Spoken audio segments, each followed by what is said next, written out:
الرحمن الرحيم الحمد لله رب العالمين نحمده ونستعينه ونستغفره ونعوذ بالله من شرور أنفسنا ومن سيئات أعمالنا من يهده الله فلا مضل له ومن يضلله فلا هادي له أشهد أن لا إله إلا الله وحده لا شريك له وأشهد أن محمدا عبده ورسوله اللهم صل وسلم على سيدنا محمد وعلى آله وصحبه أجمعين الحمد لله الذي أحيانا بعدما أماتنا وإليه النشور لا إله إلا الله لا إله إلا الله وحده لا شريك له له الملك وله الحمد يحيي ويميت وعلى كل شيء قدير وقال الله سبحانه وتعالى في القرآن الكريم أعوذ بالله من الشيطان الرجيم وذكر فإن ذكرى تنفع المؤمنين صدق الله العظيم برحمتك يا أرحم الراحمين أما بعد. Sama-sama kita muliakan Al-Fadhil Tuan-Tuan Imam, Tuan-Tuan Bilal, pengerusi dan barisan pimpinan jawatan kuasa pengurusan surau, tuan-tuan dan puan-puan, rakan-rakan, sahabat-sahabat, muslimin dan muslimat, anak-anak yang saya kasihi dan yang dirahmati Allah. Kesempatan pada pagi yang bersih dapat sama-sama kita berkumpul selepas kita menunaikan solat subuh berjamaah dan dapat kita duduk sama-sama kita niatkan dalam hati kita untuk kita membesarkan Allah Subhanahu wa taala. Orang Islam ni tuan-tuan, kalau dia nak berkumpul, nak berjumpa sesama dia, kita tak ada masalah sebenarnya soal tempat. Sebab inilah tempat kita sejak daripada zaman Nabi SAW, iaitu bila adanya masyarakat, adanya masjid, adanya surau. Walaupun surau itu satu kalimah yang tidak popular pada zaman Rasulullah. Sebab zaman Nabi lu tempat solat panggil masjid. Tapi kita ni menyebut surau. Sebab dalam kaedah undang-undang kita, bila masjid itu ialah tanah yang diwakafkan. Masjid pula ada dua, satu masjid jami' dan satu masjid ghairil jami'. Dan surau ini pun sebenarnya ada yang telah dibuat solat Jumaat. Mana itu juga sebenarnya dipanggil masjid, tempat orang sujud. Itu istilah kita sahaja. Istilah kita sahaja. Jadi segi tempat kita tak ada masalah. Kita boleh berjumpa di surau, di masjid. Dan bila waktu kita nak berjumpa pun kita tak ada masalah dari segi masa. Kadang-kadang kita menentukan masa, kita boleh, orang lain tak boleh. Mungkin orang lain boleh pula, kita tak boleh. Tetapi kita, Allah bagi masa paling tidak 5 kali sehari. Kita boleh berjumpa di masjid. 5 waktu solat semayang berjamaah. Kemudian, siapa yang patut berjumpa? Kita lah. Dan bila kita sebut kita nak berjumpa ni, tak perlu ada surat panggilan. Tak payah ada surat jemputan. Cuma makluman, bagi tahu. Itu inisiatif jawatankuasa.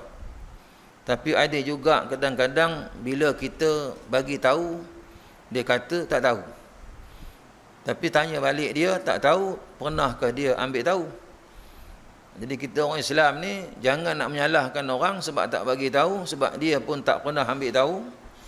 Dan kalau bagi tahu pun, kalau tak nak ambil tahu pun tak datang juga. Sebab orang Islam ni dia ada tanggungjawab dia. 5 kali sehari dia akan berjumpa. Sama orang Islam. Islam ni kuat sebenarnya. Kemudian bila kita berjumpa macam ni, kita nak buat apa? Apakah kita nak berkumpul ramai-ramai, kita bersembang? Sebab bila bersembang ni semua orang bercakap. Bila semua bercakap, tak tahu siapa yang mendengar.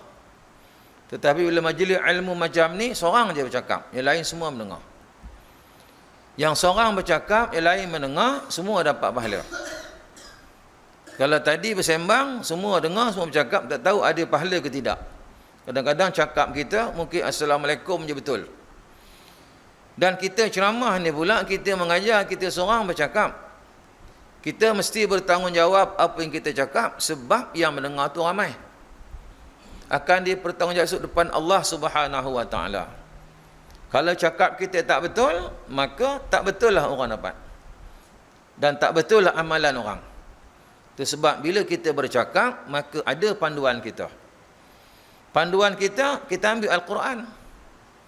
Al-Quran pula ada 6,600 lebih ayat. Kalau kita ambil satu ayat satu hari, bermakna kita kena berjumpa satu orang untuk faham Al-Quran sahaja. Itu pun kalau otak yang cekap boleh faham satu ayat satu hari, kita perlukan masa untuk bertemu 6,600 hari.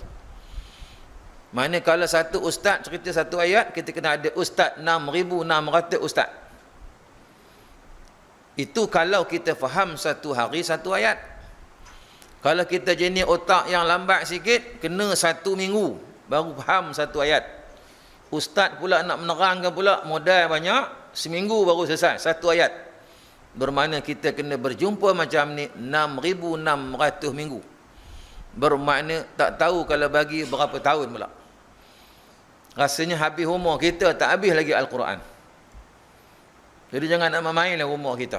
Kalau kita belajar Al-Quran start pada mula-mula nak cukup umur, pun tak habis, tak cukup masa nak faham Al-Quran. Apatah lagi kalau umur dah nak habis baru nak mula. Tak payahlah kita nak bersembang, nak bercakap hak benda lain, sebab Al-Quran pun masih tak habis lagi. Kadang-kadang mulut kita ni bila kita bercakap, kalau ada malaikat tanya, banyak cakap dengan Quran dah baca ke? Malu kita. Atau sebab bila sampai surah ni, inilah masanya 1 jam 40 minit. Sebab apa? Dalam majlis ilmu semua orang boleh hadir. Cuma saya je kena jemput lah, sebab nak ceramah ni kena jemput. Yang mendengar tak payah jemput. Nak jemput Haji Halim panggil saya datang lah. Tapi kalau tuan-tuan ni tak ada dijemput, tak ada pula orang suruh balik. Kita tuan-tuan kadang-kadang jenis ahli kuliah ni, pergi mana-mana pun lepas maghrib tengok ada kuliah, kita duduk. Orang tengok kita ni muka lain, awak bukan kerja sini, pasal apa awak duduk? Tak pernah pun berlaku.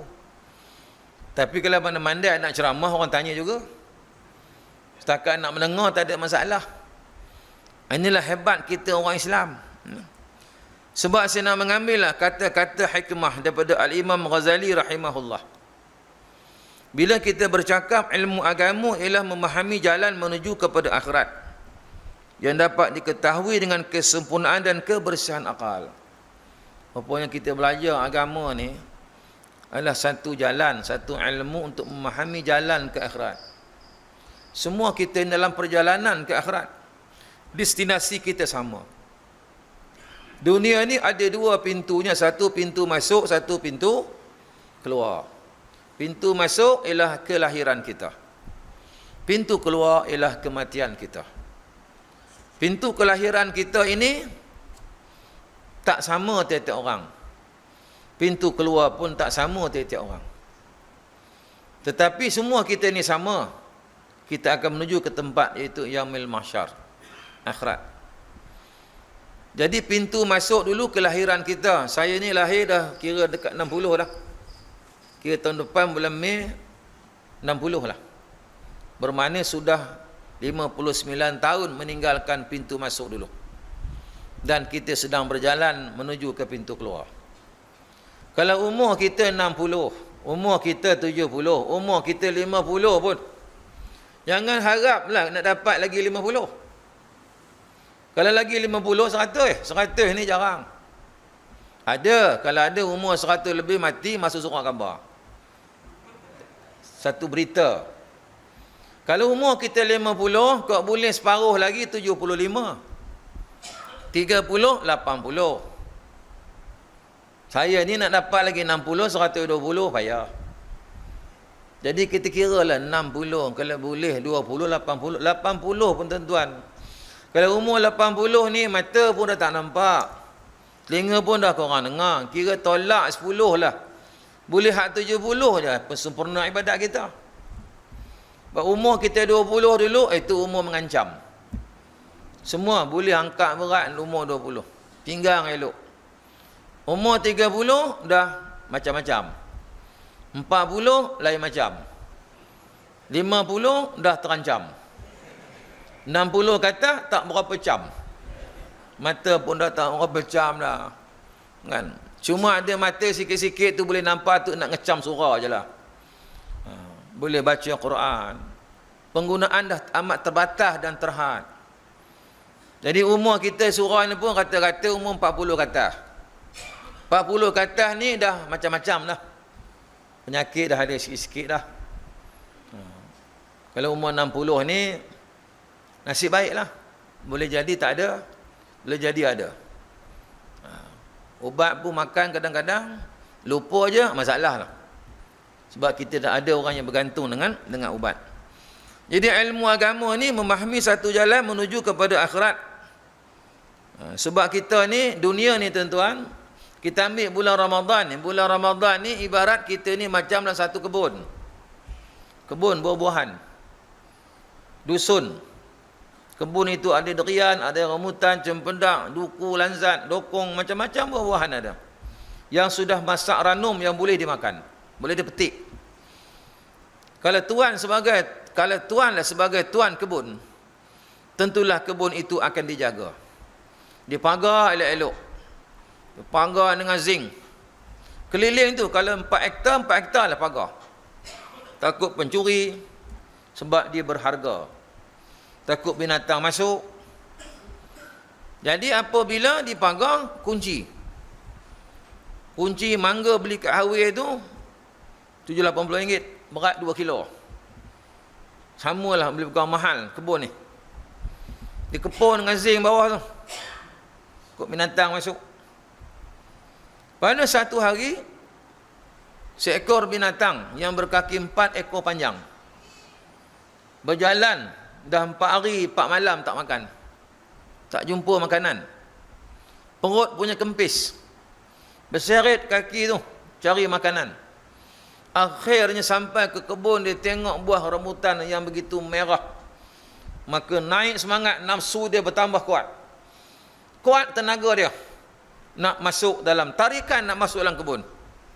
Dia pun pusing kebun, cari lubang, pagar berkunci, nak panjat tak boleh, zinc. Akhirnya jumpalah satu lubang yang muat-muat betul kepala dia. Oleh kerana dah 4 hari tak makan, perut dengan kepala sama besar. Dia memang kepala kecil pada perut. Kepala tu boleh masuk dalam perut kita. Tapi binatang ini oleh kerana dah seminggu tak makan, 4 hari tak makan, punya kempis perut tu. Oleh kerana usaha nak masuk tadi, dia pun tahan nafas, celuh. Lepas. Alhamdulillah. Ni Islamnya menentang. Alhamdulillah masuk. Kemudian dia pun tengok, dia makan dengan rakusnya. Binatang lapar ni dia makan semua buah-buah. 3-4 hari kerjanya makannya. Dia lupa kebun tu ada tuan dia. Dia dah makan, dah kenyang perut, dia menyandar dekat pokok durian. Dia tengok perut dia dah besar. Aku ni kalau tak keluar sekarang, sia-sia aku makan 3-4 hari ni kenyang perut. Datang tuan dia tembak mati katak aku. Dia pun usaha keluar balik. Dah kenyang. Dah dapat dah benda faedah kebun tadi. Bila dah keluar, teringatkan lubang masuk dulu. Dia pun pergi masuk, kepala lepas, perut tak lepas. Pasal apa pula dulu masuk lepas? Dia pun cuba, tak boleh juga. Jangan salahkan lubang tu makin kecil ke, rupanya perut makin besar. Dia pun gustan balik. Kalau tersepit macam tu, masalah tuan-tuan. Jadi macam Terengganu tu, dia curi rumah orang tu, tersepit kepala dia kat lantai tu. Ada berita tu kan? Saya dapat daripada kawan Bukit Aman bagi gambar tu. Dia masuk ke lantai bawah tu. Dia tolak lantai tu. Tengok gambar tu, lantai tu tebal. Dia tolak lantai tu, terangkat, dia masuk kepala dia, jatuh, tersepit. Itu tengkuk dia. Mati situ je. Cash Allah bayar. Tuan dia balik, terkejut tengok ada kepala. Dia tak berani panggil jiran dia. Rupa yang mati pun jiran juga. Jiran tak boleh harap. Mati bulan puasa tuan-tuan. Tersepit, nak ke atas tak boleh, ke bawah tak boleh. Jangan jadi macam monyet tadi. Monyet tadi dia gustan balik. Dia tenang perut, oh ini punca dia. Dulu masuk boleh sebab aku lapar. Sekarang ni cara nak keluar itu satu lubang, kena usaha. Maka jalan yang utama dia kena puasa. Dia puasalah Isnin Khamis. Menggan. Dia puasalah, duduk nyanda tu. Makan-makan juga. Tapi makan tu bukan lagi keutamaan tapi keperluannya. Dia makan yang sebelum ni dia makan je katanya. Makannya. Akhir 3-4 hari dia pun kempislah perut dia. Bila kempis perut tadi dia pun keluar, boleh lepas. Alhamdulillah. Dia pun tengok perut dia, dulu aku masuk kempis. Dan duduk 3-4 hari ni gemuk, tu kurus balik. Maknanya bila keluar tu kosong balik perut dia serama dengan yang masuk dulu. Jadi aku duduk 4 hari dalam kebun ni sia-sia je. Tak ada apa faedah aku buat keluar. Cuma boleh makan hak dalam tu je. Begitulah ibarat bulan puasa ni. Kita masuk dulu kosong, amalan kita tak banyak. Harap-harap bila habis Ramadan, amalan kita banyak. Itu maksud dia. Bukan maknanya sebelum Ramadan timbang kita sekian. Bila lepas raya timbang lagi berat. Lagi raya lagi berat. Bukan kita hendak timbang tadi amalan kita bertambah berat. Jadi maknanya tuan-tuan, dunia ini macam itulah. 2 pintu, 1 masuk dan 1 keluar. Menempuh jalan ke akhiratlah sukar dan banyak tipu dayanya. Sebab Ramadan ni banyak tipu daya, helahnya banyak. Tipu daya nafsu kita. Yang menipu bukan orang lain, nafsu kita sendiri. Kita ada qarin. Qarin ni kalau baik, baiklah dia. Anak mengenal qarin kita elok tak elok bulan puasa ni lah. Syaitan iblis dah tak ada dah. Jadi menempuh jalan akhirat, sebab Ramadan ni kita nak tempuh jalan ke akhirat, adalah sukar dan banyak tipu dayanya tanpa penunjuk jalan dan teman. Kita nak pergi akhirat ni kena ada teman, ada kawan. Kawan yang boleh membantu kita lah untuk menambahkan ketakwaan. Untuk menambahkan kita ni mudah untuk menuju kepada syurga Allah. Sebab bulan puasa ni dibuka pintu syurga yang nama Ar-Rayyan. Ar-Rayyan ni nama pintu syurga, yang pintu ini untuk masuk orang berpuasa. Allah sediakan pintu orang puasa ni sampai pintu khas.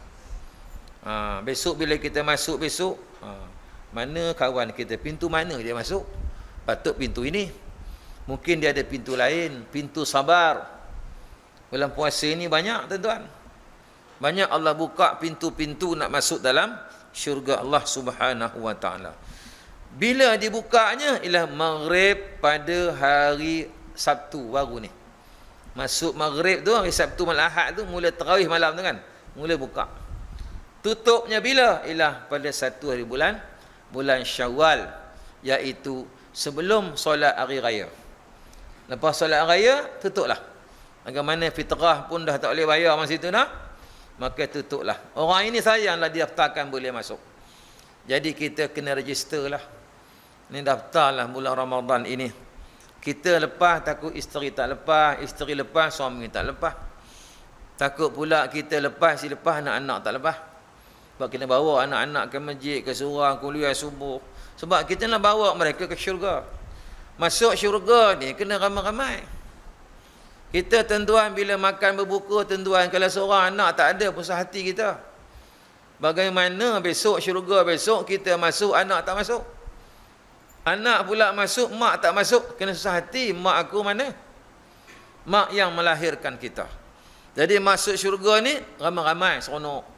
Seronok. Apa seronok masuk syurga seorang? Seorang. Bercatuk seorang. Tak seronok. Boring. Minta keluar balik. Sebab syurga ramai-ramai. Macam surau ramai-ramai, seronok. Cuba pergi surau ni berdua je. Apa seronok? Imam Bilal je. Tak seronok. Letak jawatan kita. Lagi ramai seronok. Bulan puasa ni ramai orang, penuh. Tanya tu haji dia, penuh, ramai. Alhamdulillah. Ke surau di kampung Nakhoda tu, surau Hidayah, penuh. Tahlil pun arwah sudah 106. 1006. 1006 orang arwah. Tapi oleh 1006 ini dia tak nampak. Kita sebut je nama dia. 1006 kalau dia ada tak muat surau. Tak muat surau. Jumlah dia lagi ramai pada kita. Kalau dia ada tuan-tuan, mesyuarat agung kalah kita. Dia mesyuarat agung tahun ini dipimpin oleh arwah Muhammad. Salah kita. Kita tengah hidup ni kena ramai. Tapi sebab kalau misalnya kata arwah ni ada hadis semua, salah mereka ni ada tapi kita tak nampak. Jadi bulan puasa ni ramai ada. Lepas raya tak nampak. Serupa arwah jugalah. Arwah tadi ramai 1000 lebih. Tapi hilang semuanya. Mana arwah dah? Ghaibun, ghaib. Bila tarawih ramai penuh. Betul lepas raya tak ada dah. Sama inilah mukanya. Kan? Dia singgah sekejap. Singgah. Tak apalah, ramai itu menyumbang juga pahala kepada kita. Sebab lagi ramai, lagi banyak pahala. Jadi kita perlu ada kawan, ada teman. Adapun penunjuk jalan yang paling utama lah para ulama. Ini ulama ni, dia kerja dia tak ada apa, kerja dia buat orang pergi syurga je. Ulama, kalau ada ulama bukan buat pergi syurga, itu bukan ulama nama dia. Ulama ni dia kuliah sana kuliah sini nak bawa orang pergi syurga. Dunia tu ambil juga, tapi bukan itu keutamaan. Itu kerja ulama. Nak bawa orang pergi syurga. Sebab hidup kita sebenarnya bukan di sini tetapi di akhirat. Allah tak panjangkan kita hidup atas dunia sebab Allah nak panjangkan hidup kita di akhirat. Itu sebab kita ada penunjuk jalan. Penunjuk jalan tadi Rasulullah. Ihdinas siratal mustaqim. Siratal ladzina an'amta 'alaihim ghairil maghdubi 'alaihim waladdallin. Jalan yang telah ditunjukkan oleh Allah. Siapa orang sebelum kamu, para ahli ulama, nabi, minan nabiyyin was-siddiqin wa syuhada wal ulama was-salihin. Mana orang yang baik. Kita jadi baik hari ini sebab ada orang baik menunjuk jalan kepada kita. Syukurlah. Jadi ulama ini bawa kita pergi syurga. Sebab manusia ni ada 5 jenis. Jenis pertama hak betul semua. Ini kita ikut sebab dia betul semua. Sekarang dah tak ada yang betul semua ni. Itu para nabi maksum. Mohonglah kalau dia kata dia betul semua. Aku semua betul. Lain semua tak betul. Lagi tak betul dia. Mungkin. Kita semua ni bukan betul semua. Cuma lebihnya orang itu sebab betulnya banyak. Ulama ni betulnya banyak. Silapnya sedikit. Fitrah manusia lah buat silap. Kadang-kadang ijtihad dia betul, kadang tak betul. Orang boleh ijtihad balik. Kalau betul dapat 2, tak betul 1. Itu ulama. Macam di Eropah sekarang ni. Ada masa bulannya. Saya baru balik daripada Jerman, 6 negara kita pergi. Di sana siangnya 17 jam. Malamnya 7 jam je. Ada 1 bulan berlaku bulan Ramadan, malamnya 5 jam je. Mana 19 jam siang. Berbuka puasa pukul 9 malam. Isyak dekat pukul 9. Bayar nak tarawih pukul 11 lebih. Subuh 3 suku. Pukul 3 subuh. Malam tu dalam 4 jam 5 jam je. Bila nak tarawih, bila nak tidur. Bila nak tadarus. Maka ulama di sana mengijtihadkan boleh jamak solat maghrib dan isyak. Sebab musim sejuk, masyaqqah. Dijamakkan pukul 9 tu dah masuk maghrib, berbuka, jamak maghrib isyak, lepas tu tarawih terus. Kalau nak tunggu sampai 11 memang tak tarawih, semua dah tidur dah. Maka ibadat tak dapat. Syukur kita Malaysia ni siang dengan malam sama panjang. Kita tak tahu kita puasa dah umur 60 dah. Berbuka itulah time dia. Kita tengok jam mula tarawih kat pukul 9. Habis kompom 10.45. Itulah waktu dia. Buatlah tazkirah awal ke, buat lepas yang witir ke, 10.45. Saya pergi tazkirah ni dah banyak malam dah. Ada yang lepas jam 4 buat tazkirah 20 minit. Sambung balik. Ada yang buat selepas isyak. Lepas isyak pula buat tahlil dulu. Ada yang buat tahlil lepas witir. Orang dah tak ada. Yang ada pun tinggal ada 10 orang yang buat tahlil. Yang 10 orang tu pun dia pun dekat-dekat nak ditahlilkan. Yang lain muda tak ke mana pergi tak tahulah. La ilaha illallah, la ilaha illallah. Yang 10 tinggal 9 dah jadi tahlil lah, jadi arwah lah yang 9, yang seorang lagi tu. Tahun sudah dia ada senarai dia mentahlilkan, sekarang dia masuk dalam tahlil arwah. Sebab dia dekat nak ditahlilkan. Itu sebab dia buat lepas isyak. Macam setengah tua tu, lepas isyak terus buat. Macam semalam pun saya di Keramat lepas isyak. Surah saya pun lepas isyak. Tapi ada juga nak buat lepas juga witir. Orang dah tak ada dah. Jaiz tak pernah menyenaraikan mesti tahlil lepas habis. Cuma dia nak tazkirah tu saja kalau jawi. Nak buat juga tazkirah lepas selesai tarawih. Lepas witir. Jadi maknanya tuan-tuan, apabila kita lihat di dalam bulan Ramadan ini, masa selesai tarawih witir tu sama aja. Paling lewat dekat kat pukul 11. Tapi kalau di negara Eropah dan pukul 11 tu baru nak mula tarawih. Saya rasa kalau Malaysia ni kalau pukul 11 baru mula tarawih hilang semua. Pak Imam berletak jawatan. Mungkin tak larat kita. Tapi negara kita alhamdulillah siang dan malam tu sama panjang. Syukurlah kepada Allah Subhanahu wa taala. Baik, ulama ini itulah kerja dia. Sebagai penunjuk jalan. Nak pergi syurga ni tuan-tuan, mesti ada penunjuk. Ulama ini dia betulnya banyak, salahnya sedikit. Itu golongan yang kedua. Golongan yang ketiga, betulnya sedikit, salahnya banyak. Ada golongan ni. Dia betul ada tapi sikit. Bulan Ramadan ni adalah betul sikit, betul tak betul balik. Yang golongan keempat, betul dengan tak betul sama banyak. Yang ni keliru kita, tak tahu nak ikut ke tidak. Kadang-kadang betul, kadang tak betul. Golongan yang kelima, tak pernah betul. Ini pun satu hal juga. Jadi kita ni macam mana nak betul? Ikut orang tak pernah betul. Atau ikut orang yang sebanyak betul tak betul? Tentu kita ikut orang yang lebih betul daripada kita. Kalau kita tu memang dah betul, dah ikut orang yang lebih betul daripada kita, barulah kita dapat betulkan masyarakat. Ini yang Nabi bawa. Nabi didik sahabat, sahabat didik para tabi'in, para alim ulama supaya jadi betul. Jadi maknanya ulama ni itulah kerja dia. Jadi mana kita tentuan nak pergi mana, ada GPS. Saya dalam sebulan ni dah reti guna GPS, anak aja. Dalam telefon tu ada. Nak pergi ceramah mana tahu dah daripada rumah kita set 10 minit sampai. Jalan jam dia tahu. Oh, senang betul. Senang. Senang kita. Tapi pergi 2A tak payah, GPS dah tahu dah. Bukan? Sila belok kiri dah tahu dah. Dia lagi pandai daripada kita pasal apa? Kita tahu sini. Jadi mana GPS tu kemana pergi? Saya baru tuan-tuan pergi Eropah tu, bah tu kami 1000 km lebih. 6 negara tu. Dia pakai GPS, sebut itinerary tu nak pergi mana, dia set. Boleh sampai.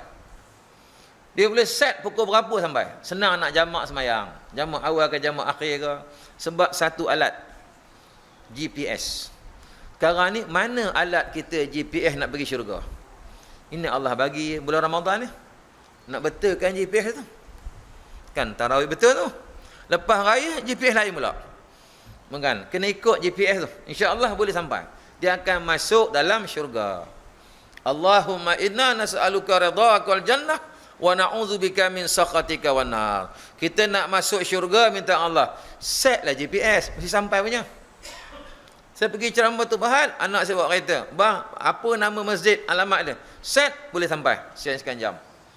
Dia dah bagi tahu sebelum kita bergerak. Begitulah juga syurga ni.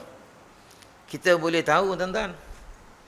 Itu sebab Allah Ta'ala menjadikan rukun iman percaya kepada hari akhirat, hari kiamat, syurga, neraka.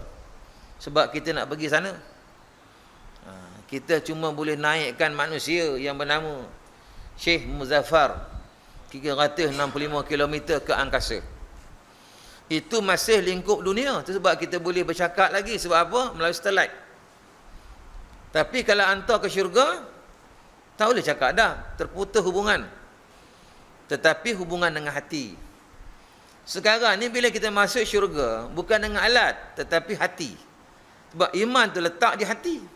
Al-imanu tasdiq bil qalbi, hati, bukan bil aqli. Itu sebab mengesan syurga tu bukan dengan otak tapi dengan hati. Masuk syurga tu buat set GPS kita dengan hati kita. Macam tuan-tuan kalau naikkan penerbangan satu jarum tu, di set tu nak singgah di mana, landing mana, di set. Kemudian pukul berapa boleh sampai, dia tahu tepat. Dia ada satu alat. Samalah juga bulan Ramadan nak betulkan hati tu. Betul. Yang tuan-tuan ni dah betul dah. Ini kita kena fikir hak yang tak pernah masuk sah ni. Betulkan sah, memang dah masuk sah dah, yang tak masuk lagi ni. Yang masuk sekejap. Kita ni daripada belakang ke depan. Ke depan, ke depan, ke depan. Dah ke depan lagi, lah kali depan sekali imam. Lah kali depan imam, tak habis lah. Kita makin ke depan. Bukan makin belakang. Yang belakang tu ikut belakang tu tak sampai ke depan. Dia hilang terus belakang tu. Jadi patut dia makin ke depan, ke depan. Ini makna merebut saf. Sah yang pertama, sah yang kedua. Macam bulan Ramadan, kita nak rebut saf. Apa GPS kita? Aku nak ambil saf pertama. Datang awal, dapat saf pertama. Tapi ada orang senang lelang ni, saya ustaz, memang lambat pun insya-Allah dapat saf pertama. Oh, awak nazir ke? Tak, memang surah situ memang satu sah je. Kata. Patutlah pun. Bukan, memang tak payah rebut lah. Ini masalah tak payah rebut, satu sah je, itu pun tak penuh. Kalau 5 sah penuh ni yang kita kena rebut. Nak ambil yang terbaik. Datang paling awal, balik paling lewat. Ya? Sebab kita set dah. Ya? Dunia, orang yang tidak berilmu, hatinya menjadi sakit. Dan kemungkinan hatinya akan menjadi mati. Ya? Orang tak ada ilmu ni, hatinya sakit. Rupa-rupanya hati ni makanan dia ilmu. Ilmu. Buat tuan-tuan datang kuliah, orang jenis kaki kuliah ilmu ni, Masya Allah. Dia tak pernah kenyang. Dia dahagakan ilmu. Tu tengok tu gambar-gambar tu, semua ustaz-ustaz tu, Masya Allah. Nak datang surau tuan-tuan. Bukan. Kalau pakat datang semua tu tuan-tuan, tak tahulah tak dapat syurga lagi, rugilah. Rugilah. Semua ulama-ulama nak buat syurga. Jadi kita pun kena betulkan juga set GPS kita. Tadi sembang dengan anak tadi masa sahur. Sekarang ni banyak surau-surau nak panggil tu apa? PU, pencetus umum. Pencetus umum. Saya cakap balik nak komen sikit je lah. Sebab kita ni baguslah nak menarik orang. Hak glamour. Tapi yang datang kena niat juga, jangan kena glamour je. Sebab masuk TV apa semua tu kata dapat apa. Itu sebab hari ni banyak kuliah tapi keberkatan dia kurang. Sebab berkat ni macam Tok Guru Harundin, itu orang berkat tu. Dia lama, yang jenis instant ni masalah kita ni. Dia instant, tiba-tiba muncul je dengan Isra, pergi sana sini. Bukan? Baguslah tu, mereka ni baguslah. Kita alu-alu ahlan wa sahlan. Bukan? Tapi hak lama-lama ni, kita nakkan keberkatan tu. Barakah Tok Guru ni. Tapi lagi huruf hidup, lagi serupa je. Mungkin keberkatan, barakah tu lebih kebajikan. Saya berdakwah ni daripada tahun 73. Sekarang 2014, 40 tahun lebih dah. Saya tak buat kerja lain. Ada ustaz-ustaz hilang lah. Dah niaga, kontraktor, semua hilang, tak ngajar, lupa dah. Dia telefon kita, Syekh, ni bab-bab ni solat nak tanya. Dulu dia mengaji tinggi pada kita. Hilang, Allah ambil balik. Keberkatan ilmu tu hilang. Sebab janji Tok Guru dulu, kita nak mengajar je lah. Rezeki Allah bagi, Alhamdulillah. Keberkatan hidup. Yang penting tenang. Ketenangan hidup. Kadang-kadang kita ni pula ada masjid pula. Oleh kerana hak yang baru nak masuk, ditolak ni kita. Ustaz minta bagi laluan ni. Ada ustaz ni, Astro nak masuk. Oh, dia macam lain Astro pula. Dia masuk tempat aku. Dia bagi notis 3 hari sebelum. Kita pun tak ada apa lah. Kalau dah masjid nak dia, pergilah. Dia segi ada ilmu tak boleh. Dia mesti kalau surah masjid, kena ada dalam 2 hari yang kosong untuk ceramah khas. Yang ustaz tu pula, kalau 3 hari notis, tentu ada ustaz lain kena tangguh. Dia kena ingat, jangan senang-senang tolak orang. Dia nak masuk. Sebab apa? Dia baru. Ini berlaku. Tambah kita lah jenis dah tua-tua ni nak ujung ni. Jadi orang dah tak apa gemar dah. Sebab dah banyak ustaz glamour. Lalu kelan gabungan hak muda hak tua. Insya-Allah barakah. Ini saya nak bagi tahu dengan tuan-tuan lah. Juga tempat lain macam itulah. Dengan jadi macam seorang ni dia pelara lembu. Lembu ni membiak kaya raya dia. Boleh beli rumah, pergi umrah, pergi haji. Kaya raya dengan sebab menternak lembu. Hasil lembu biak tadi sebab ada lembu jantan. Tapi dah lama-lama dah tak biak dah. Tak mengandung dah betina ni sebab yang jantan dah tua. Oh ni lalat. Jadi tuan dia tahu ini punca dia. Jadi dia pun cari lembu muda. Cari lembu muda import. Duit yang ada nak bagi benih. Wah, lembu muda ni datang. Dia datang satu pagi di Padang Ragut. Dalam majlis ta'aruf. Jadi lembu tua ni tengok ada lembu muda. Oh ini baru ni. Dia pun yang muda pun action mana. Negar pun tidak yang tua ni. Yang tua nak mati dah. Jadi tua ni pula dia orang beradab, orang lama. Assalamualaikum. Bagi salam Islamnya lembu kan. Dia kata Mika ni jarang nampak yang baru ni pagi nampak. Dia kata, oh ni Mika ni kira lembu perak ni. Yang lembu muda kata I'm from America kata. Oh cakap orang putih tu. Putih. Cerita hebat, dia baka baik. Aku nak bagi mengandung semua lembu sebab lembu ni lama tak mengandung sebab lembu jantan dah tua. Kecil hati lembu jantan tua ni. Aku boleh lagi. Tuan aku tak berunding pun nak madukan aku. Aku jasa aku banyak. Dulu kau kaya raya akulah. Bila aku dah tua ni sisa umur aku tinggal macam ni kau buat aku. Aku tak boleh aku buat aku macam ni. Jadi dia pun cakap dengan lembu muda, beginilah, kau kuat, aku tak berapa, tapi bagilah aku 10 ekor, aku nak hidup juga. Dia kata tak boleh, engkau rehat je. Oi, sombong yang muda ni. Tak apa, kata yang tua, begini, besok kita challenge. Challenge apa? Kita racing. Biar betul engkau tua kat IJN kan? Tak, biar aku mati lawan.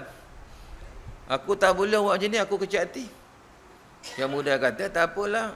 Dah pakcik nak lawan, saya ikut je lah. Besok pagi, tepat pukul 8. Lembu jantan tua dengan muda pun kat garisan permulaan. Yang tua pun tahu dia tak kuat. Dia pun bisik dengan lembu jantan yang muda. Engkau tak malu ke lawan dengan orang tua? Kenapa pula engkau yang ajak?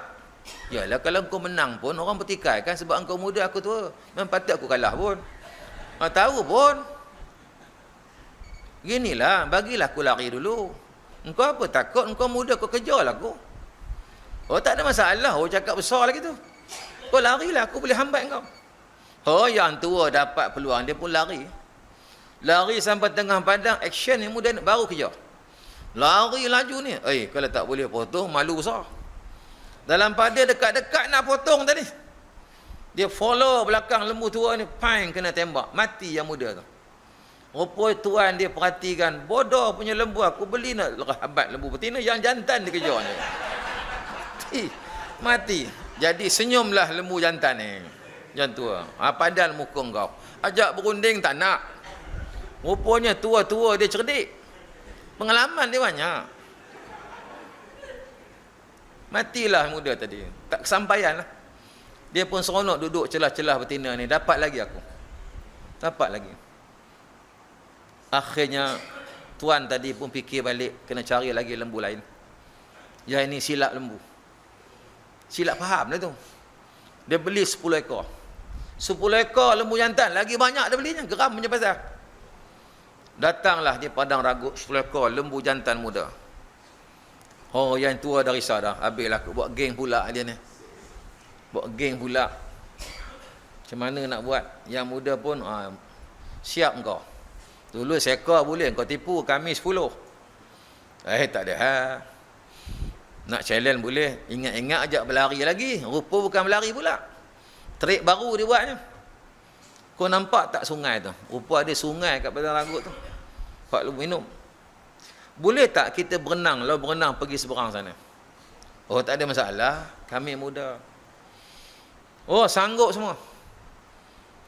Yang lembu tua tahu dalam sungai tu buaya banyak. Sebab lama situ. Yang muda tak tahu. Dia baru sampai.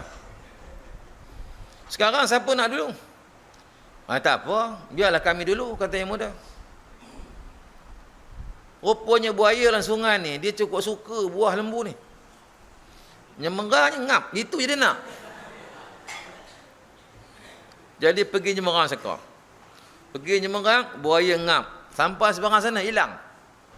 Tengok-tengok dah tak ada. Nyemerang lagi, tengok tak ada. 10 ekor habis. Sekarang ni last sekali, lembu tua. Nak tengok macam mana dia berenang. Rupa lembu tua ni cerdik. Dia berenang terlentang. Kuat terlentang. Terlentang. Puas buaya tu mencari. Tak jumpa. Selamat dia. Selamat. Jadi yang 10 ekor tadi susah hatilah. Lembu betina banyak tapi benda Allah dah tak ada. Sudah sakit jiwa sebulan mati juga. Cuma lambat mati daripada yang seekor tadi. Yang tua terus hidup lagi. Hidup lagi. Itu cerita lembu. Moral cerita tu. Bukan cerita lembu, moral tu. Kalau tuan-tuan tak faham apa ustaz cerita lembu, anda tak faham lah tu. Moral cerita tu. Itu cerita lembu tua. Akan datang kalau panjang umur, macam mana lembu tua mati pula. Itu sambung kemudian lah. Lembu muda ni dah banyak mati, lembu tu pakai mati juga. Kau cerdik macam mana pun kau mati juga. Ada cara kau mati. Kau jangan tipu orang je kerjanya. Bukan? Itu siapa lembu tua tu tentu olah sendirilah. Bukan? Jangan kata ustaz lembu tua. Tak, bukan saya je. Tak kisahlah siapa pun. Bukan? Itu moral cerita tu. Moral cerita. Tentuan ikut lembu raya tu. Pergi ke Perak mana. Tulis tu. Gambar lembu tu. Kat signboard gambar lembu. Berhati-hati ketika mandu. Apa kena mana lembu dengan itu? Lembu tak ada pun lembu raya. Tak pernah ada lembu pun. Sebab letak gambar orang, berhati-hati ada orang melintas. Orang tak peduli. Orang buat kereta, dia pun orang. Kau fikirlah, kau orang nak melintas ni kereta laju. Dia suruh fikir. Tapi kalau letak lembu, ini lembu tak boleh fikir ni, kita kena fikir ni. Baru dia slow. Ada lembu ni, dia pun slow. Kalau orang letak fikir. Sebab apa? Orang kena fikir sendirilah. Tapi lembu tak fikir. Dia pula kena fikir. Ini lembu banyak ni. Kalau bantai melintang, jahanam tu tempat raya aku slow. Lama-lama dah tahu, rupa tak ada lembu. Speed. Lari, yes, depan tu. Kena lagi. Bukan. Itu moral cerita dia. Ya. Okey. Jadi tuan-tuan, ilmu ni penting. Penting ya. Ilmu ni penting. Sebab kalau ilmu tak ada, hati akan sakit dan akan jadi mati. Sebab hati tu hidup. Ramadan hidup hati kita, ada tazkirah, tiap hari ada kelas. Mana Selangor ni hidup tuan-tuan. Hidup masjid, hiduplah orang ni. Wilayah ni kurang sikit lah. Masjid tak boleh tazkirah. Tapi surah boleh. Wilayah ni masih boleh lagi lah. Itu kuasa masjid. Jawi ni susah nak kawal lah surah ni. Tapi masjid dia boleh kontrol. Tak boleh. Cuma masjid kamu pandang luar dulu. Dia tak bagi tazkirah dalam masjid. Masa lepas tarawih ke, sebelum tarawih ke, bulan puasa. Jadi kawan-kawan kita nak juga tazkirah, dia pasang kemah luar masjid. Pasang kemah. Pasang kemah, ada kerusi, meja. Ada sponsor tu. Lepas jam 4 rakaat, semua keluar. Dengan ceramah dalam kemah. Jawi tak boleh marah. Sebab sorat kata dalam masjid. Luar boleh. Jadi pihak masjid pun cerdik. Baru boleh jadi tuan kuasa. Ini duduk macam wahyu sorat tu. Ada ikhtiar boleh. Lepas habis ceramah, masuk balik. Sambung 4 lagi. Jemaah mau. Jadi akhir 3-4 kali orang tengok apa Haji dah keluar masuk balik. Dah keluar masuk balik. Cina India pun tengok bodoh betul Pak Haji ni. Sebenarnya yang bodoh buat sorat tu. Bukan? Jadi mana Allah kali dia bagi terus. Dia bagi. Mufti pun tak boleh kata apa. Mufti baru kan. Kalau dua syahya kita juga dia sendiri kita sekirah. Sebab menjadi ilmu, masjid nak bagi orang ilmu. Maka kita sekap menjadi ilmu. Bila orang jadi cerdik tuan-tuan, bayangkan bila orang-orang kaya dia dapat ilmu, bertakwa kepada Allah, mereka berzakat. Zakat siapa dapat? PPZ 400 juta. Bukan ustaz dapat. Ustaz tak dapat apa. Sepatut bagilah ustaz penceramah bebas tu fisabilillah. Sebab dia bukan ada hasil gaji pun tak ada. Ni ceramah je. Kalau sakit tak ada ceramah dia. Patut jadi bagilah fisabilillah, bagi zakat. Senaraikan penceramah-penceramah yang kerja sepenuh, yang bebas ni. Tapi tentu dia tak bagi. Sebab apa? Bebas ni bebas sangat. Kan? Dia tak bagilah. Kan? Kalau dia tak hidup, pasal tak bagi tu yang bebas tu.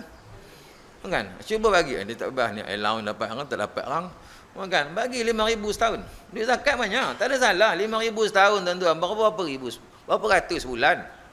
Ni duit zakat. Sebab dia yang dulu sebenarnya yang boleh orang bagi taqwa, merata tiap malam, orang berniaga pun berzakat. Sebab bila iman dah ada, bala polis pun senang, polis boleh cuti jenayah korang. Sepatutnya kalau ustaz ni boleh kurangkan jenayah, bukan mana polis nak tangkap, tapi bagi iman kepada orang. Dah jenayah dah korang dah, Kelantan jenayah korang, ini polis ni jaga korang jenayah.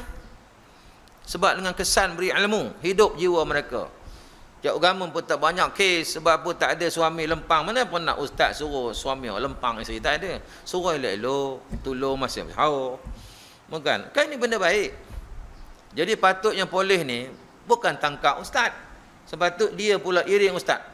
Mata putih. Ustaz malam ceramah. Terus je. Minit sampai. VIP Allah bulan Ramadan. Masya Allah. Kalau ini polis buat bulan Ramadan untuk escort ulama-ulama pergi ceramah. Allah suruh malaikat cek negara mana ni? Malaysia. Yang one Malaysia tu, buat cahaya sama lu lah. Kan? Baru nampak hidup Ramadan tu. Kan? Satu benda baik. Kan? Barulah pergi mana? Saya nak pergi malam nak pergi Syak Alam ni. Kan? Bayang kita berbuka habis pukul 8 lah. Bayang murid nak tolak bayang sejam. Tapi tak apa, tazkirah dia buat lepas witir. Dekat pukul 10 baru start, tak apalah. Sempatlah kita.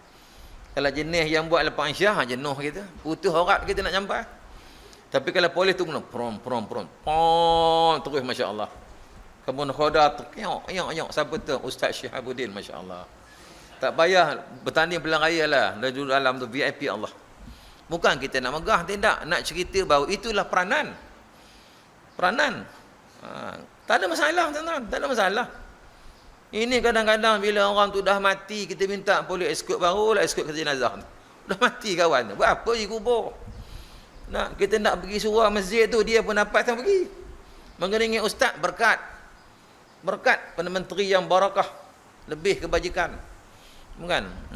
Ini Perdana Menteri tak tahu ni. Mesti ada orang tahu kena nyampai pada dia. Baru dia nampak. Kita menyampai dapat pahala. Benda tu bunyi bergurau. Tetapi boleh buat. Benda tu boleh buat. Jadi bila orang berilmu tu hatinya hidup. Kita nak bagi hidup ni. Bagi hidup. Itu mana dari segi kita kata ilmu. Sebab ilmu ni tuan-tuan, sekarang ni mudah nak dapat. Di surau masjid. Ilmu.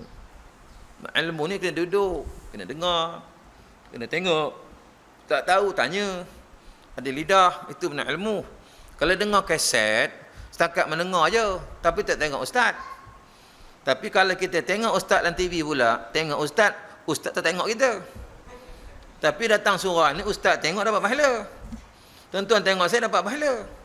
Buat kuliah ni, ada orang dia dengar je, tapi tak tengok ustaz, dia tunduk. Pejam mata, tidur. Lama tak dengar terus. Sebab kena tengok.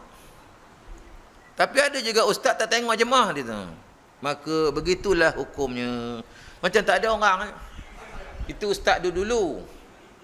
Hak lama dulu dia tengok kita. Sekarang tak ada ustaz tu tengok jemaah. Jemaah ustaz tengok aku, dia jaga balik. Kan? Macam tu. Pahala tu. Bila tak faham pula angkat tangan, lidah pula bertanya. Bila dia bertanya tuan-tuan, ustaz pun jawab, semua orang dengar. Lagi dapat bonus dia. Ini majlis ilmu. Kalau setakat dengar tapi tak tengok, ada dekat rumah corong surah tu ngalur rumah dia. Dia dengar pada rumah je. Tapi tak datang. Kalau semua pada rumah, mana syiarnya? Semua kena keluar pergi ke surau berjumpa, bersentuh bau. Kalau pakat kita semua corong tu, semua dengar.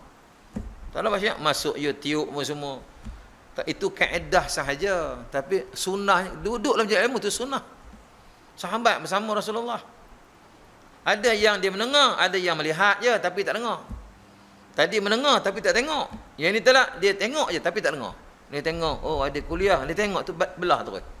Dia tengok je, tengok sekejap je. Ada ceramah. Kita pun tengok dia, engkau balik, kan? Jadi tengok. Benda tengok kadang-kadang lain. Kita tengok orang belum tentu dapat ilmu. Dapat tapi belum tentu tepat.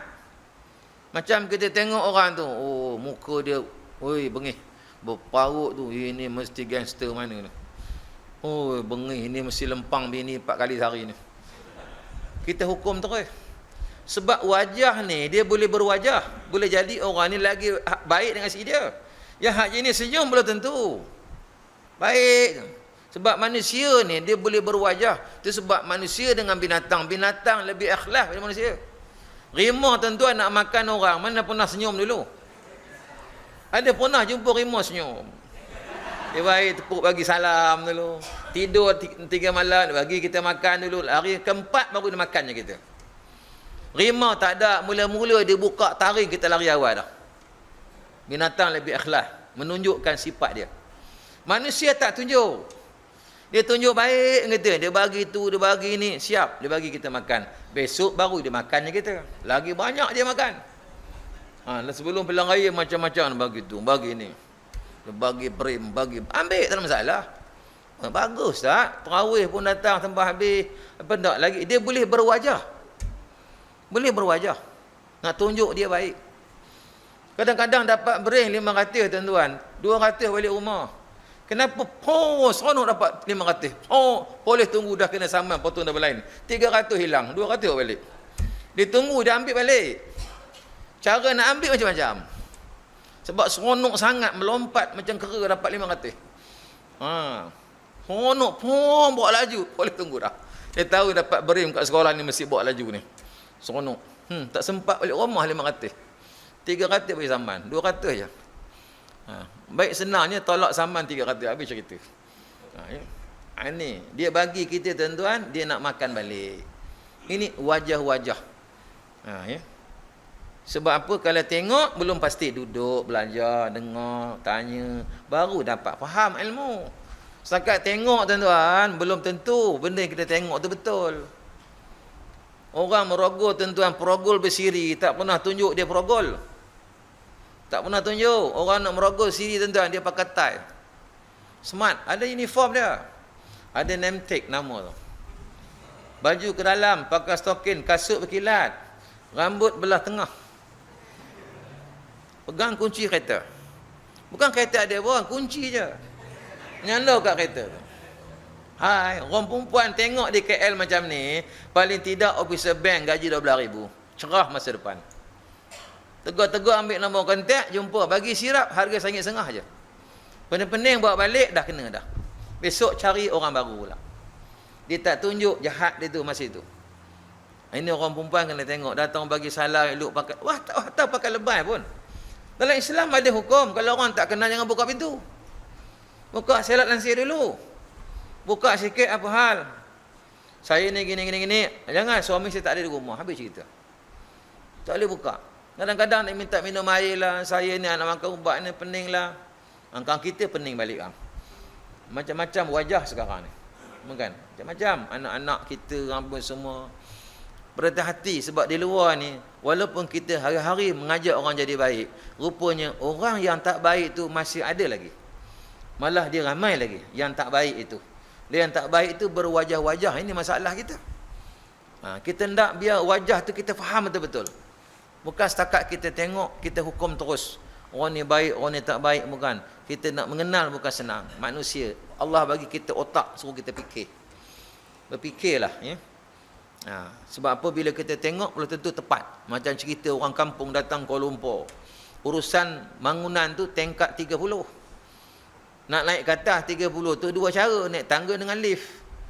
Aku naik tangga aku tak larat, aku dah tua.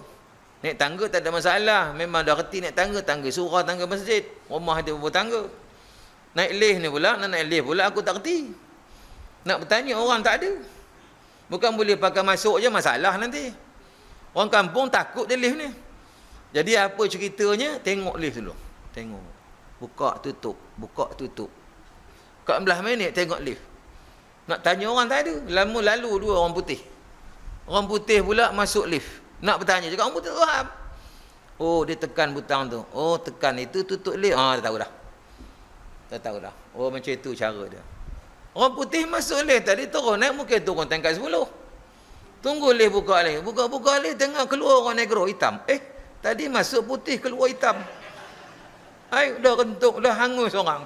Yang seorang ni rentung. Kesian orang putih tadi. Tak boleh. Lift ni masalah.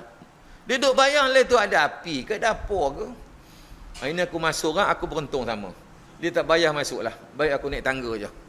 Naik tangga 30 tingkat, turun penat. Sampai kampung kumpul orang. Kamu mat kalau Kuala Lumpur jangan naik lift. Rentung kau, aku tengok sendiri. Nampak? Benda tak betul cerita orang. Islam bukan macam tu. Islam kan boleh pakai tengok, kena belajar. Ini baru tengok, baca buku dah kata itu, hudud gini apa semua. Ini masalah. Dia menyesatkan orang balik. Ini yang berlaku kepada Islam bila ilmu tak ada. Setakat dia tengok, mendengar. Nak Islam ni tuan-tuan, bukan boleh kita nak cakap seberangan tanpa ilmu. Itu gambaran lah saya bagi dia. Kuliah subuh ni kadang-kadang kalau tak buat perumpamaan kita susah nak faham. Bukan? InsyaAllah lah. Ya? Jadi maknanya ilmu tadi menghidupkan hati kita. Hidup hati kita. Itu sebab bila kita Ramadan ni tuan-tuan, sebenarnya kita Ramadan ni menghilangkan sedikit rasa nikmat hidup. Bukan kita puasa letih kan, nikmat hidup kita. Bukan makan tak boleh, tengah hari dahaga Masya Allah. Hilang nikmat hidup kita. Bagaimana orang dah lama hilang nikmat hidup dia. Orang yang miskin. Sebab kita lebihan harta yang ada. Macam mana kata lebih? Saya berbuka cukup-cukup Ustaz. Dalam bank ada duit kau. Kita berbuka tuan-tuan untuk besok, lusa, bulan depan ni. Untuk tahun depan. 5 tahun akan datang puasa. Dah ada dah kita punya harta nak berbuka. Tapi ada orang hari ni saja tuan-tuan. Nak berbuka petang ni. Pening kepala nak mikir tak ada benda nak makan. Nampak? Pergi rumah dia. Memang tak ada makanan. Jangan kata nak harapkan orang FAN tu. Anak tak pernah tengok botol tu pun. Apa nak tengok? Apa dia kutip botol kosong je. Sekat boleh beli beras lauk. Kadang-kadang cari benda yang bukan dapat pun. Kita tuan-tuan di rumah kita dah ada dah makanan-makanan kita. Untuk 5 tahun akan datang. Kita yakinkah kita boleh hidup 5 tahun lagi? Apa yang ada kita bagi, Allah akan bagi lagi untuk 10 tahun tuan-tuan. Untuk 100 tahun lagi Allah bagi lagi. Sebab yang kita bagi, yang kita tak makan itu untuk kita makan besok di akhirat. Sebab apa jangan kita mikir untuk 5 tahun. Mikirkan untuk besok yaumil mahsyar. Sebab kita nak pergi ke sana. Inilah, saya baru ni pergi Giant tuan-tuan. Di luar kaunter tu ada satu tempat untuk bagi beras untuk orang yang memerlukan. Jadi NGO ni dia buat nak memudahkan kita. Letak gula sekampik, letak tepung, letak risau, kicap, ikan bilis. Petang-petang dia collect. Dia kumpul tempat dia store, dia akan agihkan pada fakir miskin. Kita nak pergi tuan-tuan, kita tak dapat. Mungkin surau ni pun boleh buat. Letak satu karung, letak gula, letak beras apa semua. Bukan? Semua orang letak. Kita nak pergi pakai miskin susah. Allah pun tak suruh kita nak mengantar beras sekampik belanja sampai 50. Kita pakai benda one center, terkumpul. Ini keluar pula satu undang-undang pula. Tak boleh bagi orang miskin. Kalau siapa yang bagi sedekah pada orang miskin, kena denda 150 pula dah. Ini undang-undang ni tak tahulah macam mana. Sebab puak-puak ni tuan-tuan, dia rasa dia terancam. Bila ada orang buat baik, nak buat baik, dia rasa terancam. Sebab bila orang baik ni, orang mula tu, oh bagus dia ni, yang ni tak bagus. Dah engkau buat je lah. Dan Rasulullah tak pernah pun bagi orang miskin ni denda. Kalau Nabi hidup tuan-tuan, kalau Iblis pun tengok terkejut tengok orang macam ni. Iblis pun heran. Engkau lebih teruk pada aku lagi rupanya. Dengan aku teruk pun engkau lagi teruk. Ini berlaku benda-benda pelik akhir zaman. Digubah undang-undang tak boleh bagi orang miskin. Kalau kita bagi tuan-tuan sedekah pada orang miskin, dapat tahu ditangkapnya kita. Silap kita miskin balik. Duduk dalam lock up. Inilah undang-undang. Undang-undang tuan-tuan, orang ni dia hati dia tak tenang. Tengok orang buat baik. Dia tak tenang. Sepatut dia buat baik. Kita ni bila suka orang buat baik, mana kita baik. Tapi tak suka orang buat baik, mana orang tu tak baik lah. Senang nak mengenalnya. Jadi kalau kita nak ambil orang macam ni, memang kita tak baik lah. Itu maksud kita suka orang tak baik. Saya mudah je. Kan? Kita ni tengok orang pergi surau ramai, oh seronok kita. Walaupun aku tak boleh pergi. Tapi kita tak seronok tahu ramai orang kat surau. Macam mana cara buat undang-undang? Oh, ini pengurusi ni etis sangat. Pancung pengurusi ni, ambil pengurusi lain. Pengurusi yang mana? Yang tak mengira ceramah. Dia ingat pasu bunga, cat masjid, surau. Ini bagus. Ini tak payah buat ceramah lah. Aku kat landscape luar je. Tak payah. Ni suka. Lama sikit jadi pengusi. Kalau buat ceramah 4 kali sehari, tak lama lah. Sebab dia tak suka. Makna orang yang buat macam tu, dia pun tak baik. Senang je. Sebab kita ni kalau tak boleh buat baik, sukalah kepada orang buat baik. Mana kita masih baik lagi. Dalam kumpulan orang yang baik. Itu mudah kita nak mengenal. Nak cari kawan. Nak ke arah yang lebih baik. Ini orang stres. Dia stres tengok orang baik. Patut dia seronok tengok orang baik. Dia jadi stres belum nak tidur, nak fikir macam mana. Wahnya puak-puak ni pula, bagi pula. Pengaruh aku jadi kurang. Buat undang. Sebab kuasa dia ada.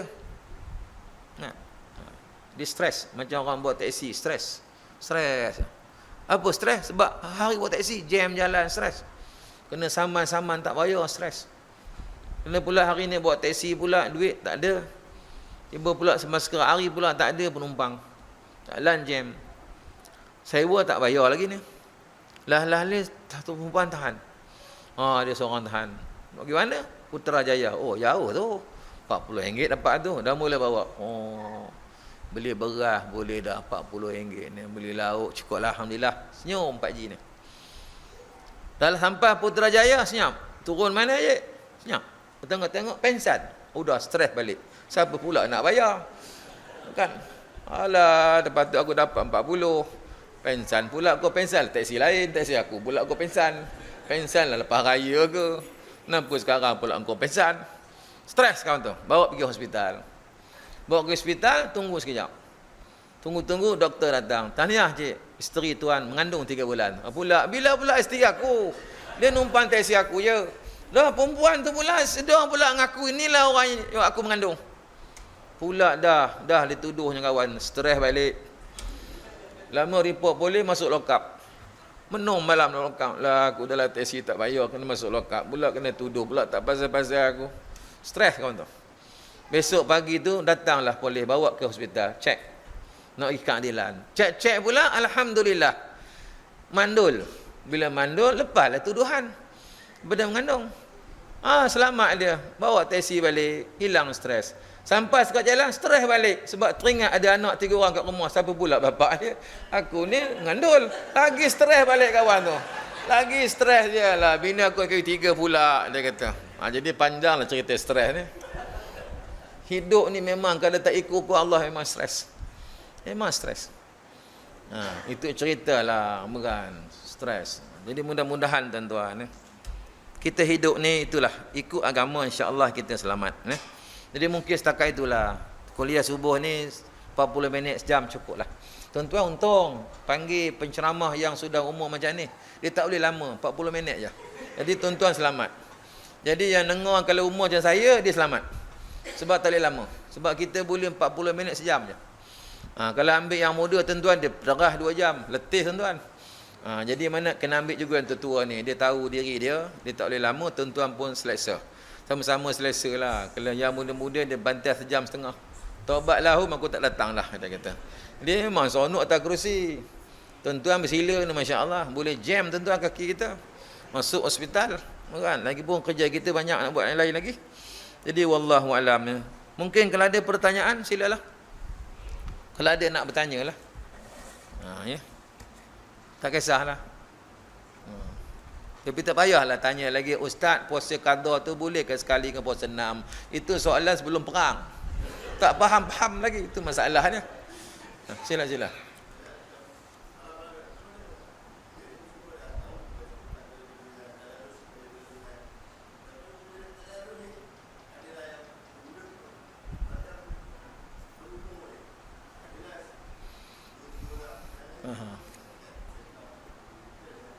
Maknanya kaedah nak menarik orang lah. Nak menarik orang. Dia sebenarnya bila kita sebut kumpulan-kumpulan ni, kita tak boleh mula daripada tadarus. Kena ada kumpulan lain. Maknanya kumpulan tu dah ada aktiviti lain lah. Macam kumpulan remaja. Sebab ada masjid buat, dia untuk remaja.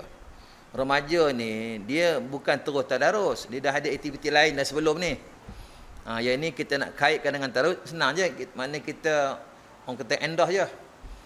Tapi terus-terus kita nak bagi dia tadarus tu memang dia sakit lah. kena ada aktiviti lain. Mana kita kena mesra jamaah dengan dia dulu. Kena ada grup-grup. Sebab apa kita ni bila ada grup, ada kawan kan, ingat macam mulai pada tahun ni okey kita senaraikan. Kemudian dari segi apa dia panggil? Insentif kan, mana galakan-galakan. Sampai ada boleh kita menggunakan duit itu untuk kita bagi dia orang ni mungkin dalam kita kata RM20 seorang, samping bagi kain pelekat ya.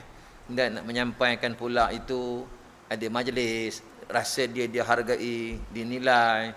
Kan? Ini benda-benda yang elemen-elemen ni kita kena buat dululah sebagai untuk nak menarik. Macam di Sungai Tua tu bila tazkirah tu pula dia ada soalan cepu mas. Kan 2 soalan untuk budak perempuan, budak lelaki. Ustaz tu ceramah 20 minit je. Jadi ustaz tu akan soal. Dia menghayati tak ceramah ustaz tu? Okey, tadi saya ada menyebut nabi yang ulul azmi. Sebut salah satu, angkat tangan. Maknanya dia menghayati ceramah tu. Hadiah tu bukan mahal pun RM10 je. Jadi budak-budak tu dia seronok nak pergi malam esok. Nak buat hadiah tu, ada budak sampai 3 hadiah dia dapat. Straight dapat. Kemudian kita buat lagi, siapa lagi remaja yang terbaik bulan Ramadan? Yang dia memang datang hari-hari. Kita akan menyampaikan dialah remaja contoh. Dia datang awal. Ini kita kena pasti. Mula-mula mungkin kita kena buat banci dulu. Orang anak laki-laki berapa, perempuan berapa, kena banci dulu. Itu pula dia panggil ke surau. Macam di Cerah tu sampai ada tokoh remaja. Ada tokoh remaja juga. Jadi kita kena pasti dah kalau ada peringkat negeri, dah ada calon kita nak hantar. Inilah orang besok akan jadi pengurus surau, akan jadi imam kan. Orang yang dah ada dah, kita kena pasti potensi dia daripada kecil lagi. Jadi kita kena buatlah untuk yang umur 10 tahun ke bawah. Tahun ke atas kena buat 3 lah. Jangan kita borong semua sekali. Kesian budak 10 tahun nak berlawan umur 25. Memang dia kalah lah dia. Dia ada kumpulannya. Walaupun dalam 10 orang yang umur 10 tahun, dia berlawan sama umur dia. Yang umur 11 tahun berlawan sama umur dia. Walaupun 10 orang. Kita dah ada dah 30 orang. Di sini ada mak tahfiz kan. Ini boleh kita jadikan mentor. Jadi mentor remaja tadi ada seorang letak budak mak tahfiz itu. Jadi mentor kepada dia. Kemudian malam akhir mungkinlah suruh dibaca seorang sebagai untuk tarikan. Tarikan tu. Jadi insya-Allah benda tu mungkin kita tak akan dapat dalam masa yang cepat, tapi usaha tu, elemen tu mungkin benda ni kita buat untuk tahun ini mungkin dah usaha 3 tahun sudah. Dapat hasil itu. Yang tua pun anak-anak dia ikut sekali. Insya-Allah kita jangan mengharapkan ramai. Tadi kita ada 4-5 orang. Macam mana nak jadikan dia 10 orang? Mungkin yang seorang dia bawa isteri, bawa anak dia. Lama-lama dia banyak. Orang yang minat dulu. Orang yang minat ni ada 10 orang. 10 orang ni dia bawa setiap seorang ada 20. Dia bawa dia bukan orang lain, isteri dia. Kadang-kadang jawatankuasa sendiri pun tak ada. Kadang-kadang jawatankuasa sendiri dia seorang, isteri tak bawanya. Ini mana dia sebagai mentor kepada wanita-wanita yang lain. Jadi benda-benda macam ni dia kena, orang kata masa yang orang kata jangan harapkan begitu cepat lah. Tapi usaha tu kena ada lah ya. Macam tadi orang kata kena pasti anak-anak remaja kita yang umur 15 tahun ke bawah dah mungkin, kalau misal kata yang tua tak orang peminat, anak-anak kita maka lama-lama bapak pun minat juga. Ni kita harap gitu. Itu pandangan saya lah. Mungkin tuan-tuan dah buat dah benda-benda macam ni kan. Tapi tak boleh juga. Mana kita cari lain. Sebenarnya bila kita tak berjaya tu, sebenarnya itulah peluang untuk kita postmortem. Mesti benda-benda tu kita tanya dengan surau. Mungkin kita ada perjumpaan jawatankuasa surau, ada seminar. Di situlah kita bincang dan akhir besok mungkin kita dapat surau yang terbaik. Sebab elemen kita buat tu mungkin Jais minta pula kita bagi pandangan pada surau lain. Dah ada dah surau yang jenis mentor ni, yang dia orang ni berjaya. Segi dananya, segi jemaahnya, hubungan baiknya, bukan anak-anaknya, sehingga kan dia jadi masih contoh. Yang contoh itulah kita pergi tengok apa dia buat. Supaya dapat benda tu kita tiru. Yang Jais dah buat dah benda-benda macam tu. Wallahu a'lam. Okey, yang lain? Kalau tak ada, setakat tu je lah. Saya tuan-tuan ada satu lagi kuliahnya Ramadan ya. Jadi kuliah subuh ni mana hajat pertama aja Halil hubungi saya, alhamdulillah lah. Maka dapat saya sampai ke sini. Ramai kawan-kawan yang kenal lagi muka nama dia tak orang ingat lah. Kan? Tapi perhubungan tu alhamdulillah lah boleh kita teruskan. Dan saya nak cerita sikit lah, kadang-kadang kita dah lama tak jumpa apa benda yang ustaz buat. Jadi saya ada membina, dah masuk kedua lah mak tahfiz di kampung saya sendiri, dah selesai dah. Ada dalam 30 lebih lah pelajar daripada KL pun ada, Shah Alam, Sungai Weh. Kemudian yang apa nama ni, sini pun alhamdulillah lah nampak dah ada. Sebab apa, dulu masa Allahyarham Ustaz Tahir dulu minta saya bantu, alhamdulillah lah 60,000 juga saya kutip masa saya mengajar, saya bagi. Alhamdulillah dah ada dah, itu sebagai permulaan lah. Saya tanya dengan tu, jadi ada yang 30 juzuk, alhamdulillah. Kita jangan harap kita ni terus kita besar, kita belajar pada kecil dulu. Boleh jadi daripada sini besok dia akan berkembang lagi. Kita dah tak ada dah, itulah benih yang kita semai. Jadi satu lagi saya buat di kampung isteri saya, mak tahfiz, ini dalam pembangunan. Saya akan tinggalkan risalah ni. Dan sebenarnya tanah itulah tanah pusaka yang bapa saya, bapa mentua saya bagi kepada isteri saya. Jadi dia ada rumahnya, jadi tanah tu tepi jalan. Dan kami tak guna pun, 5-6 tahun sekali pun jarang kita duduk. Jadi rugi. Jadi kita telah wakafkan tanah itu kepada Majlis Agama Islam Perak. Jadi tanah tu sekarang ni bukan lagi nama isteri saya dan nama Majlis Agama Islam Perak. Dan kita bina mak tahfiz atas tu, satu komplek. Untuk pasal pertama 700,000 dan pasal kedua 1.8 juta. Kita naikkan 2 tingkat. Lalu menampung besok sampai 100 orang. Peringkat pertama 30 orang. Jadi sekarang dalam pembangunan, siap mungkin jangka dalam 10 bulan. Dalam bulan 6 tahun depan lah siap. Saya kutipan alhamdulillah tidak banyak masalah lah. Sebab saya mengajar dalam 70-80 tempat. Anak murid beramai kenal kita. Saya boleh dapat dah 300,000 lebih dah. Jadi mana dah separuh lah untuk pasal pertama. Jadi bulan Ramadan ni saya pergi mana-mana, saya bawa letong tu. Tuan-tuan boleh juga sama-sama untuk membantu saya. Kita ni kadang-kadang kita nak buat komplek mak tahfiz ni, kita tak mampu seorang. Jadi bila ada orang lain buat, kita tolong, itu je lah. Dan kita pula nampak macam ustaz minta tolong. Tapi sebenarnya kita tak nampak ustaz nak menolong kita. Bila nampak ustaz tu menolong kita, bila kita mati besok. Besok malaikat tanya. Satu pagi kuliah subuh tu ada satu ustaz ceramah. Kau tahu nama ustaz tu? Ustaz Syihabuddin. Oh, tahu kau. Dia ada kata nak buat mak tahfiz. Jadi dia minta tolong. Ada tolong tak? Tu tak tolong lah tu. Duit tak bawa lah. Macam-macam lah dalih tu. Jadi udah nak kena balun dah. Dah pucat dah kena. Jadi dalam pada nak kena tadi, datang RM5. Rupanya ada bagi pagi tu. Tapi terlupa. Sebab tak banyak. Jadi tak ingat lah. Kalau banyak dia ingat. Tapi yang RM5 tu menolong dia. Yang RM10 tu menolong dia. Alhamdulillah. Nasib baik ustaz datang tolong aku. Alhamdulillah. Engkau ni pun satu hal je. Aku cuma nak kena balun. Engkau lambat datang. Kau pergi mana? Pasal apa kau lambat datang? Pasal aku lambat datang. Sebab engkau lambat pagi. Jadi kena cepat bagilah kat pagi ni. Kan? Kena cepat bagi. Kalau lambat bagi, lambat dia datang. Sebab pertolongan Allah tu akan cepat. Macam mana cepat kita menolong benda-benda yang untuk kita mendekatkan diri kepada Allah Ta'ala. Jadi pagi ni saya buka tong. Jadi tuan-tuan kalau tak buat duit, saya ada borang wakaf tunai. Ambil borang tu, borang tak payah pulang pada saya pun.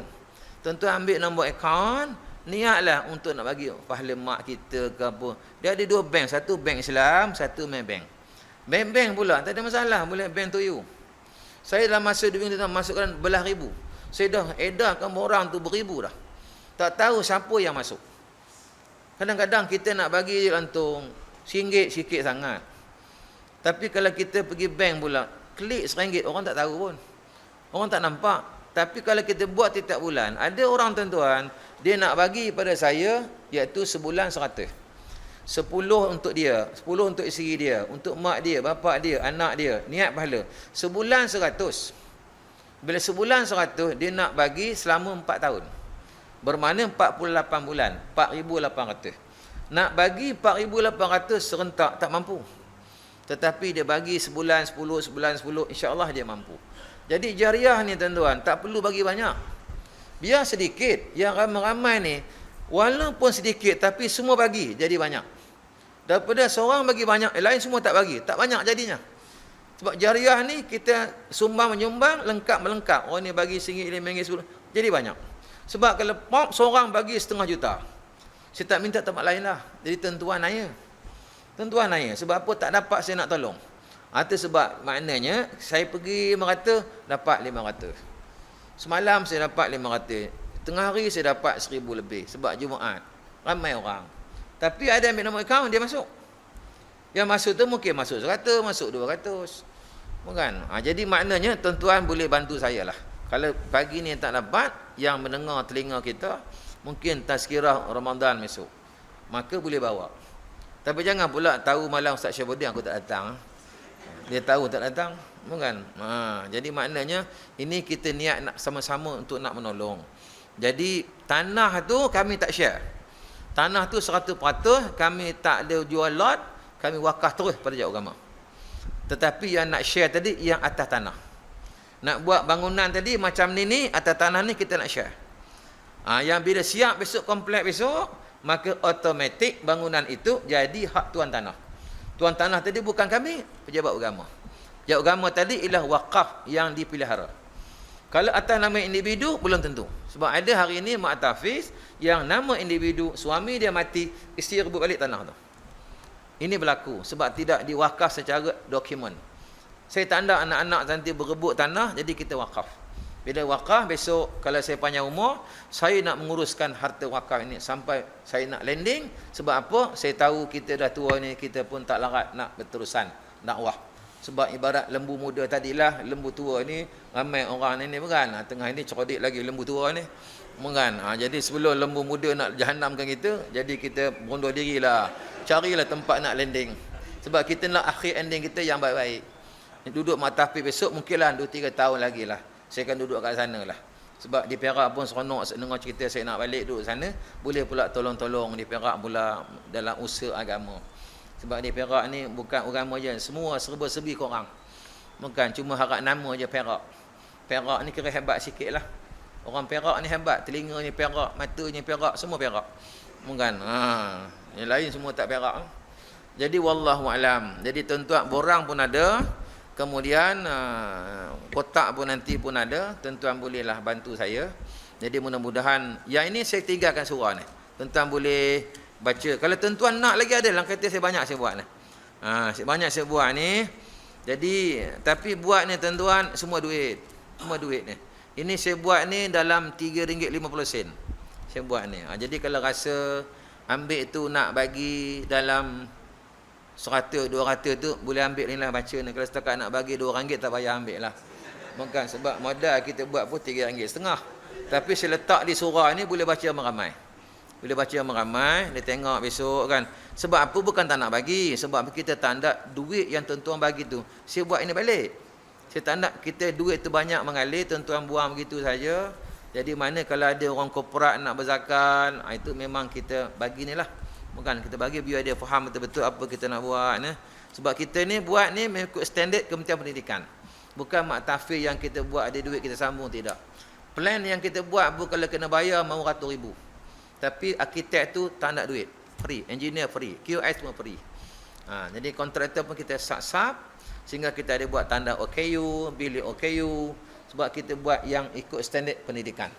Yang mananya kalau berlaku keperkaran macam mana, sampai pipe bombot, semua kita masuk ke dalam tu. Itu kita gunakan khidmat arkitek lah. Dan insya-Allah kalau jadi besok mak tahfiz ni, maka insya-Allah lah saya Perak ni dah banyak, tapi ini kira saya rasa bukan syok sendiri, yang terbaik lah. Sebab apa kita buat betul-betul. Kita buat kelas ni sukat standard, satu kelas orang berapa luas dia, tempat tidur berapa luas, ikut ISO standard betul. Kita tanda bila mak tahfiz tu boleh menampung 100, kita sumbat 200. Budak-budak tak selesa. Bukan. Kalau benda tu untuk muat 30 je. Kita tak akan bagi lebih. Sebab kita tak ada kadang berlaku kepakaran apa semua. Ini semua kita ambil kira. Saya harap-haraplah kalau jadi ni besok tuan-tuan sini boleh tengok di Bota Kiri, Kampung Sirikaya, Jalan Teluk Payang tu. Insya-Allah sekarang dalam projek lah. Kita dah tutup semua tu, pagar tu nak buat jalan tuan-tuan. Sebab lalu kat rumah tu ada jalan. Jalan tu bukan gazet. Tapi kita tak nak bagi orang marah kita. Kena buat jalan luar pagar tu. Buat jalan saya kena RM60,000. Tapi tak apa, itu jariah berterusan. Sebab orang belakang tu nak lalu tak boleh, kita kena buat jalan dulu. Itu syarat dia kita nak buat tu. Maknanya kita tak hendak nanti orang berbalah dengan kita. Jadi wallahu alam, terima kasih bagi ruang kepada saya. Jadi sekian, wabillahi taufiq wal hidayah. Assalamualaikum warahmatullahi wabarakatuh. A'udzubillahi minasyaitonir rajim. Bismillahirrahmanirrahim. Alhamdulillahi Rabbil Alamin wa Rabbul Arshil Azim Al-Malikul Quddus Salamul Mu'minun wassalatu wassalamu ala asyrafil anbiya wal mursalin Muhammadin khataman nabiyyin wa ala alihi wa sahbihi ajma'in. Allahumma ya Allah, segala puji bagimu ya Allah, Tuhan yang mentadbirkan segala alam, yang mengaturkan segala urusan, menentukan siang dan malam, pagi dan petang, menjadikan Ramadan penuh rahmat dan keberkatan. Allahumma ya Allah, Kau Tuhan menjadikan Bani Insan, yang Kau memuliakan Bani Insan, mendengar segala permintaan dan permohonan. Allahumma ya Allah, pada pagi ini ya Allah, pada Ramadan yang ke-7 ini ya Allah, Kau menyaksikan kami hamba-Mu ya Allah, menadah tangan ke langit mengharapkan rahmat kepada-Mu ya Allah. Malah kami berdoa sejak mula lagi ya Allah, kami mohon dan mengharapkan rahmat dan keredaan-Mu ya Allah. Kami lemah dan kami miskin, kami dhaif ya Allah, kami kerdil ya Allah. Kadang-kadang tangan inilah yang melakukan dosa, tapi kami tidak ada tangan lain ya Allah. Tangan ini juga kami mohon kepada-Mu rahmat dan keberkatan-Mu ya Allah. Allahumma ya Allah, Kau ampunlah dosa kami Ramadan ini ya Allah. Kalau Ramadan ini Kau tidak sudi ampunkan kami ya Allah, mana ada bulan lebih baik bulan Ramadan ya Allah. Kau ampunlah dosa kami Ramadan ini ya Allah. Bulan Ramadan bulan maghfirah-Mu ya Allah. Tidak ada makna Ramadan ya Allah kalau Kau tidak ampunkan dosa-dosa kami ya Allah. Sebenarnya ya Allah, nilai yang berarti kepada kami Ramadan ini ya Allah ialah sebuah pengampunan-Mu ya Allah. Kau ampunlah dosa-dosa kami ya Allah, di samping berazam untuk melaksanakan perintah dan suruhan-Mu ya Allah. Dosa kami banyak ya Allah. Dosa zaman muda kami ya Allah, dosa zaman remaja kami tidak mengerti ya Allah, yang kami belum menerima hidayah petunjuk-Mu ya Allah. Ketika kami belum mendapat bimbingan guru-guru kami ya Allah, tentulah banyak kesalahan-kesalahan kami ya Allah. Kesalahan bacaan kami ya Allah, perbuatan kami ya Allah, percakapan penglihatan kami ya Allah, salah silap kami didik anak-anak kami ya Allah, dan juga salah kami dengan isteri, dengan suami, keluarga kami ya Allah. Kami tidak mampu nak menyebut satu persatu kesalahan kami ya Allah. Kami kadang-kadang telah lupa kesalahan kami ya Allah, walaupun kami tidak menyebutnya pada pagi ini ya Allah, tapi Engkau Maha mengetahui ya Allah. Kau ampunkanlah dosa kami ya Allah, di samping berazam untuk melaksanakan perintah dan suruhan-Mu ya Allah. Allahumma ya Allah, Kau ampunlah juga dosa ibu bapa kami ya Allah. Kau ampunlah dosa ibu mertua, pak mertua kami ya Allah, sama ada mereka masih telah Kau matikan ya Allah. Allahumma ya Allah, Kau ampunlah dosa isteri, suami, anak-anak, menantu kami ya Allah. Allah, menjadikanlah kami keluarga yang bahagia, qurrata ayun, yang sejuk hati milik anak-anak kami ya Allah. Allahumma ya Allah, tidak ada maknanya harta yang banyak ya Allah kalau Kau tidak kami kurniakan ya Allah anak-anak yang soleh dan solehah ya Allah. Mereka anak kami, mereka zuriat kami, mereka nasab kami ya Allah, dan mereka lah nanti akan mendoakan kami ya Allah setelah kami tidak ada tamu ke bumi ini ya Allah.